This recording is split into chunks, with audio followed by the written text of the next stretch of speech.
In this video, we're going to use digital forensics to reconstitute files that have become corrupt either through formatting or through the fact that someone tries to obscure their information by editing the hexadecimal characters of a file.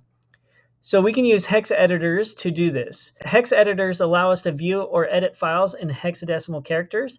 So hex is 6 and dec is 10, so that's 16 characters. So hexadecimal characters are from 0 to 9 and A through F. And they can be used to help us identify the file header and the file trailer signatures.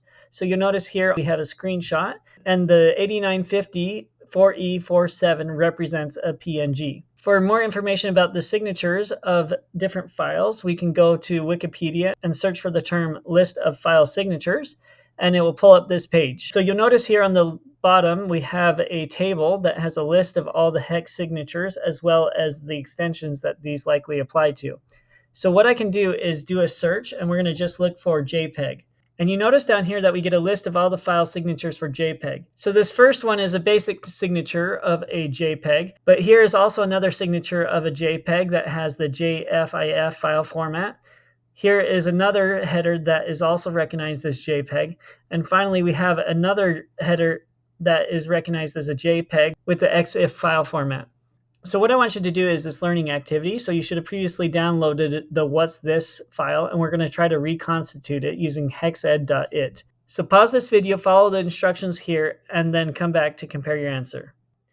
All right, welcome back. So here I am at hexedit. I'm going to go ahead and open the file, and now you can see here's what's this. And you'll notice that it has loaded the hexadecimal characters of what's this, and now I want to try to reconstitute this file.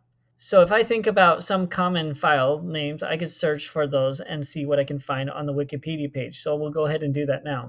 So here I am back on the Wikipedia page. First, I'm going to copy this JPEG and see if I can find that inside of hexedit. So I'll do a Control F and it will open up the search for. If I type this and hit enter, it says that there was no data matching the criteria. So let's go ahead and look at a different file. Let's search for like a docx this time. So we know that a docx is going to start with these. So let's go back here and search for those characters, and we also get nothing that matches that criteria. So if we think about some other common file names, eventually we will land at the PNG file. And if I go ahead and copy these to determine that these are the first characters and paste them back here and search, you'll notice that it highlights those characters here. So these must be the first characters of this file. So I'm going to go ahead and just highlight everything before that and hit the delete key saying, yes, I want to delete these 379 bytes. And now it's at the top of the file. So let's go ahead and save this as a PNG file. And when I open up the file, this is the message that I get. If you want an additional practice exercise, you can click the link here. This was an exercise that I tried, and it had a JPEG file that was broken up into many different pieces, all in different orientations due to formatting. And I spent several hours reconstituting the file by finding first the file header and this file signature, and then I began to put pieces back together. I'm going to reveal the answer now, so feel free to skip over this next part if you want to try this on your own.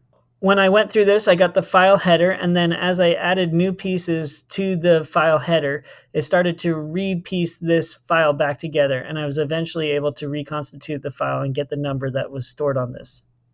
Thanks for watching my video. Feel free to click the links here to watch the next video of the playlist, continue to the next playlist, or subscribe.